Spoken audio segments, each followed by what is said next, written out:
तर ते फक्त एका गोष्टीवरून करता येते. शासनाच्या दृष्टीने वेगवेगळ्या कमिट्या आहेत, सगळ्या गोष्टी आहेत, शाळेचं मूल्यमापन करतात. परंतु शाळेचं जे मूल्यमापन आहे ते फक्त एकाच गोष्टीवरून असते. ती गोष्ट म्हणजे मुलांना त्या शाळेमध्ये किती वेळ रमता येईल, किती वेळ करमते. जर मुलं शाळा सुटल्याच्या नंतरही मुलांना जर असं वाटत असेल की आम्ही या शाळेत थांबलं पाहिजे, तर समजून जायचं की ती शाळा निश्चितच खूप चांगली आहे, दर्जेदार आहे.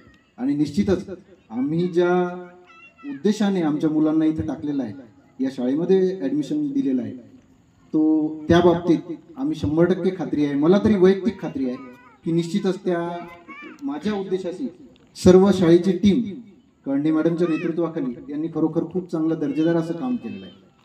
कारण की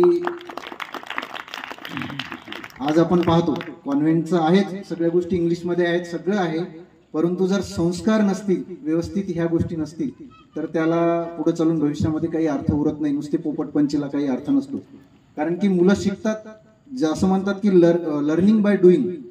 मुलं जे शिकतात ते त्यांच्या कृतीतून शिकतात.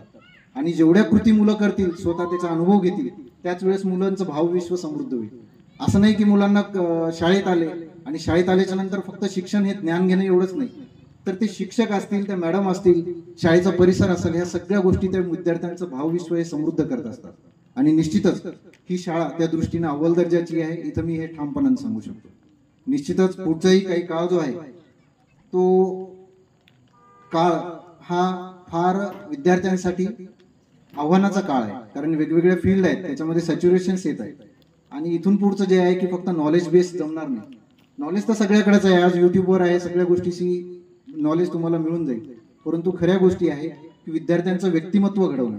ते विद्यार्थ्यांचं व्यक्तिमत्व जर सुजाण व्यक्तिमत्व जर घडत असेल, तर तो पुढच्या येणाऱ्या भविष्यातल्या ज्या जागतिक समस्या आहेत, या समस्येशी तो विद्यार्थी निश्चितपणे तोंड देऊ शकतो.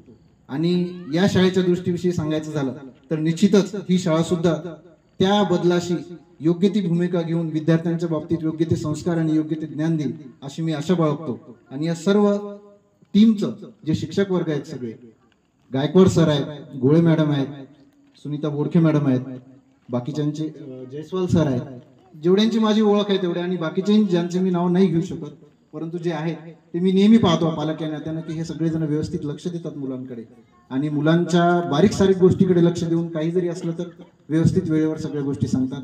मी पुन्हा एकदा सगळ्यांना या अक्षय तृतीयेच्या दिवशी एक यांना सदिच्छा देतो की हे तुमचं हे रोपटं वटवृक्षाप्रमाणे बहरावं आणि मुलं इथून वेगवेगळ्या क्षेत्रामध्ये नामांकित व्हावे, याच सदिच्छेसह आणि त्या पूर्ण जबाबदारीसह तुम्ही सगळेजण काम करसाल अशी आशा व्यक्त करतो.